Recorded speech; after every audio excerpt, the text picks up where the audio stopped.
सरकारच्या वतीनं शिष्टमंडळ चर्चेसाठी आलेलं आहे, परंतु मी रात्री इथं 7:15 वाजता आलेलो आहे पाठ. त्यामुळे उठायला थोडा मला 2-2.5 घंटे उशीर झाला. त्यामुळे 10 वाजता उठलो. शिष्टमंडळ आलेलं आहे. मी अगोदर लोकांशी चर्चा करणार आहे, नंतर शिष्टमंडळाशी करणार आहे. आधी तिकडे चाललोय. धन्यवाद. काय भूमिका घेतली तुम्ही? पहिल्यांदा तिकडे जाणार आणि नंतर मग शिष्टमंडळाची भेट घेणार असं कळतंय की मुख्यमंत्री सुद्धा व्हीसी द्वारे तुमच्याशी संवाद साधतील? नाही, ते नाही मला माहित. आता हे सांगते चर्चा केल्यावर काय काय ती. आणि मी अगोदर समाजाकडे चाललो, म्हणजे पोरं तिथं रात्रभर थांबले, त्यांच्याशी चर्चा करणार, नंतर शिष्टमंडळाची करणार. सरकारने वेळ मागितलाय दुपारपर्यंतचा, की आम्हाला आणखी थोडा दुपारपर्यंतचा वेळ द्या. यामध्ये किती तथ्यता आहे आणि तुमची वेळ देण्याची तयारी? 2 शिष्टमंडळ आहेत, एक नवं आणि एक जुनं. त्यामुळं ते आता दोन्ही आहेत. चर्चेदार आम्ही खुले ठेवल्यामुळं पोराकडे जातो, चर्चा करतो, मग यांची चर्चा करतो. एक मिनिट समाजाशी चर्चा करतो, पुन्हा इकडे येतो, यांची चर्चा करतो. तोवर गाड्याचे सगळे पोरं तोंड मुंबईकडे करून ठेवते, सगळ्याचे लावून ठेवते. चर्चा करतो, काय आमच्या समाजाचं त्यात हित असलं, आमच्या मागण्या आम्ही म्हणलो तशा असल्या तर बघू, नसल्या तर चलो मुंबई. हा बघ, जर तरला काय मला त्यांना वाचून देतात खरी, त्यांना वाचल्याशिवाय काय खऱ्या गोष्टी आहेत का?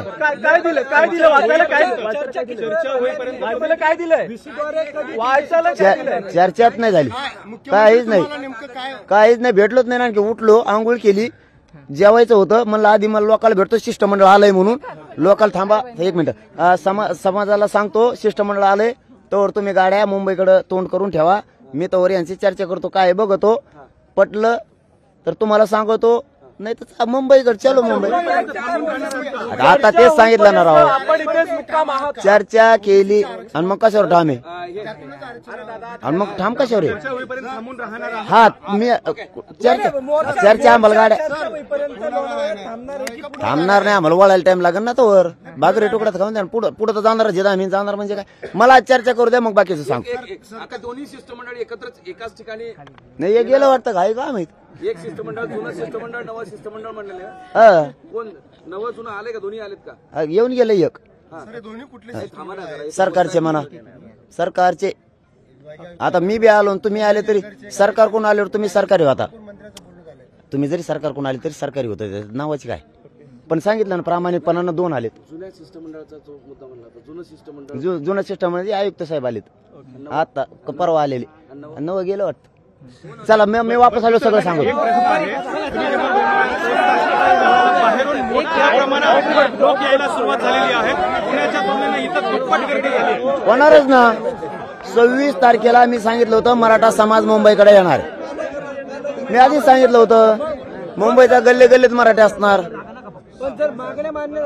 मागण्या मान्य झाल्यावर आम्ही अंतरावळीत असलो तरी वापसच जायचंय, आणि मुंबईत असलं तरी जायचं. आम्हाला मागण्या महत्वाच्या. आम्हाला आरक्षण पाहिजे. मग ते कुठं मिळू, पुण्यात जरी मिळालं तरी घेणार, लोणावळ्यात मिळालं तरी घेणार, वाशीत दिलं तरी घेणार, आझाद मैदानावर गेलं तरी. समजा आता आम्ही आझाद मैदानाला जाऊन बसलो, तिथं मागणी मान्य केली, कशासाठी आलोत आम्ही? आरक्षणासाठी चालूत ना. आरक्षण मिळाल्यावर वापस जावं लागलं का, तिथं घर बांधून राहावं. तुमचा निर्णय कधी जाहीर करणार? त्याची चर्चा करून द्या ना. नाही, मी आता तिथं चाललो, माझ्या समाजाशी बोलतो, शिष्टमंडळ आलंय म्हणून त्यांची चर्चा करतो, आणि पुन्हा तुम्हाला सगळं सविस्तर आणि समाजात सांगतो. धन्यवाद. लोकशाही मराठी ऐका, पहा, जागरूक रहा.